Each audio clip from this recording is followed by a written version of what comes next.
Okay, so welcome to this second video on Introduction to Programming in Python.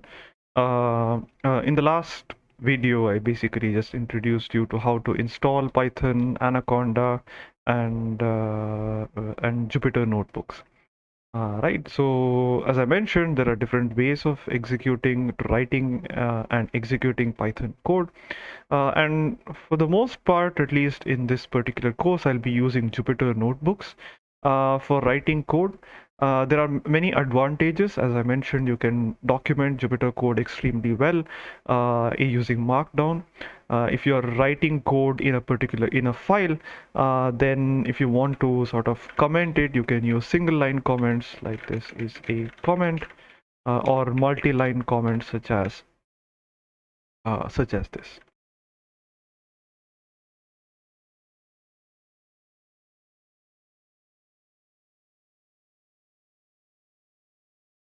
Right, so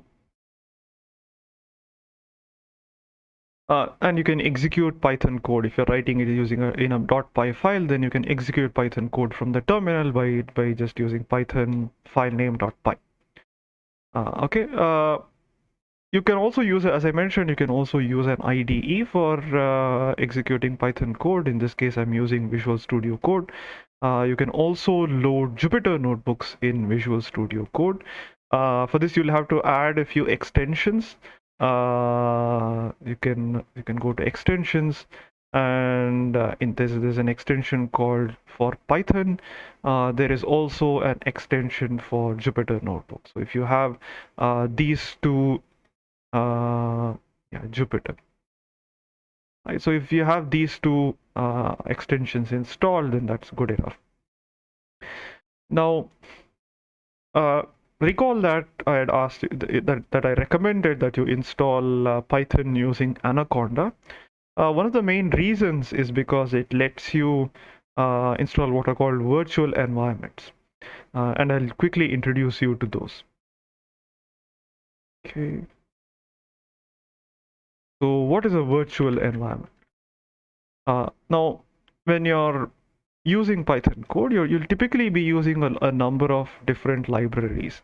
There are several libraries for matrix and vector operations. There are libraries for plotting. There are libraries for machine learning, and there are libraries for convex optimization. And we will be using some of these in this in my course on convex optimization. The problem is that there are many different versions of these libraries as they go on updating, and there are a lot of dependencies between different libraries. So for example, if I'm using a library for convex optimization, it could have a dependency on a certain version of a certain library. But if you don't have that version of the library installed, then there could be issues. So the easy way to get around this is to create these separate virtual environments, which is going to have certain versions of the library. So for example, I could have NumPy, the latest version of NumPy installed in a particular virtual environment. But now if I want to use a convex optimization library, which is dependent on an older version of NumPy, then I can create a separate virtual environment and install the convex optimization library, which with the dependency on an older version. So it automatically installs the older version as well as this. So there is basically no conflict between different versions. All right, so how do I create a virtual environment? So for this, Anaconda gives a utility called Conda. So Conda create -n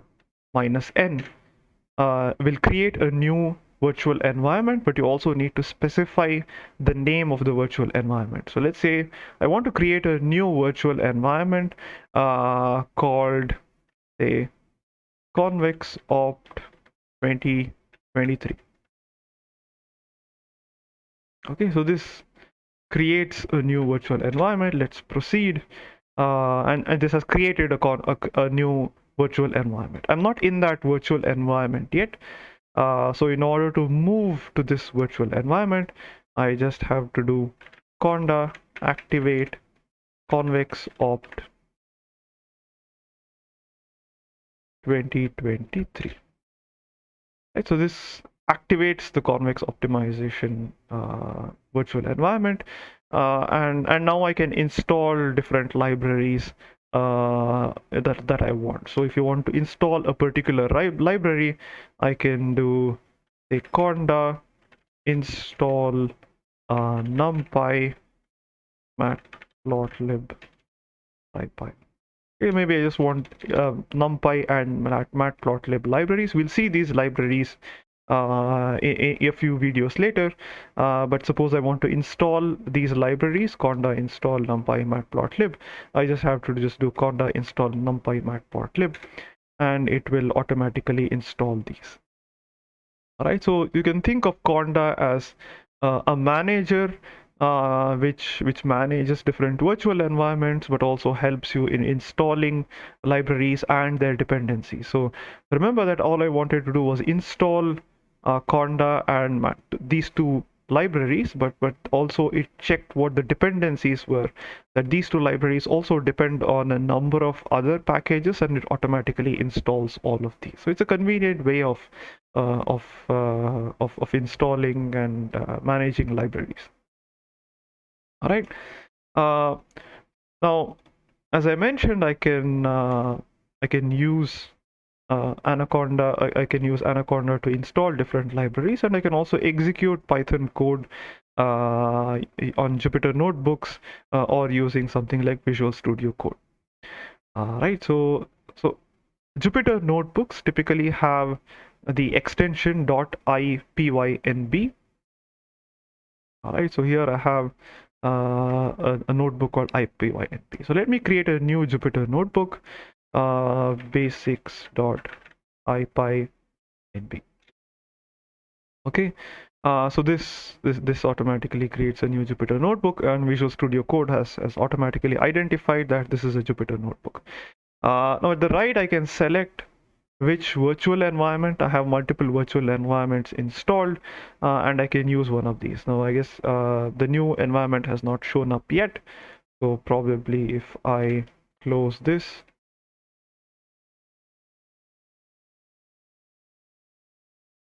and reopen, yep, so convex opt, it automatically detects this. So you can select the virtual environment by clicking this and selecting which virtual environment is installed over here. Okay. All right. Now let's just quickly see what the basic operations in Python are. How to print and do some basic things, right? So as I mentioned before, print and some text in quotes. Say this is some text. So that is a valid string, but you can also put it in single quotes. This is some text. Okay, so it looks like some ipykernel package is not installed. All right, so sometimes you'll have to add to install additional packages. So when I try to basically run Python some code in Jupyter Notebook, I complained that some ipykernel package was not installed. So one way to do it is just do sudo to use conda install ipykernel. Yes, and that automatically installs IPython and the Jupyter kernel. Alright, so this prints this is some text. Alright, so now let's see some mathematical arithmetic operations. So addition is just simple. This adds two numbers, 1 minus 2. Print. Multiplication is just star, just standard as in MATLAB or C or C++. Uh, and the same, right? So note that unlike C or C++, we are not declaring data types, right? So when I do print 1 by 2, it converts it to a floating point number. So it's 0.5. All right, so these are basic arithmetic operations.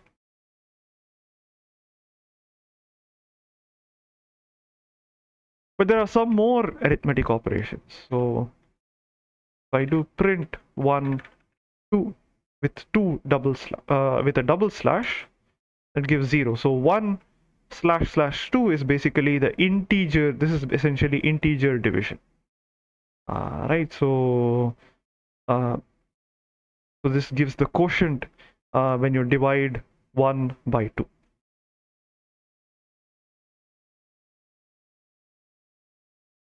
Right. So this gives me 2. There's also a modulo operation. So basically the remainder when you divide one particular number by some other number. So if I do print 1%2, so this is the modulo operation, or basically what is the remainder obtained when 1 is divided by 2. Right? And that gives me 1.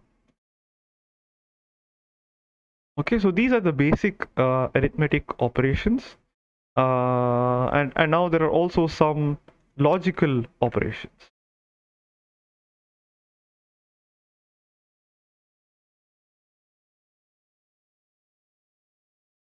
The basic logical operations are and, or, not. Right? So if I do,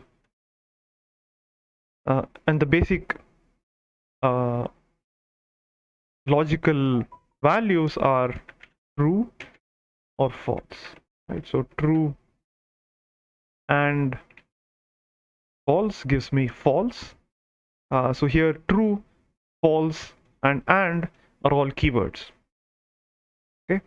So print true and false, print 1 and 0. This gives me 0. All right, so I can also do it on 1 and 0. But for example, I can write true or false, and not true. Right, so these are basic logical operations. Uh, there's another way. There's another logical operation. So in many cases, you want to test for equality. So print 1 equal to 1. So this is the logical equality operator. So that's equal to true.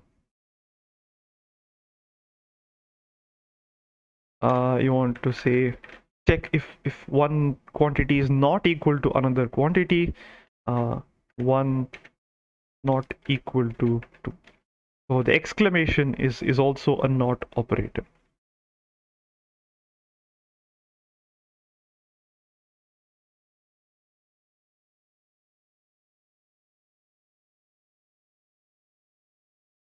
Oops, so this is not allowed. So the not equal to is this particular operator. Okay, so these are basic arithmetic and logical operations. Now, in printing, suppose you can print a particular string, but you can also, in some sense, concatenate strings together. So suppose I want to print 1 plus 2 is equal to, comma, 1 plus 2. This automatically prints 1 plus 2 equal to 3. Right? So if you want to print multiple strings, you can do that.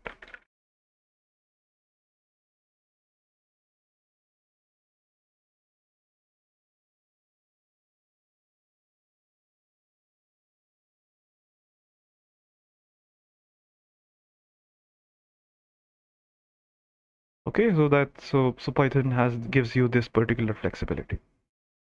Okay, so in the next video we'll explore more of these, how to manipulate strings, what is if, the basic statements such as if, else, and how do you loop, how do you print, and how do you define functions and modules and so on.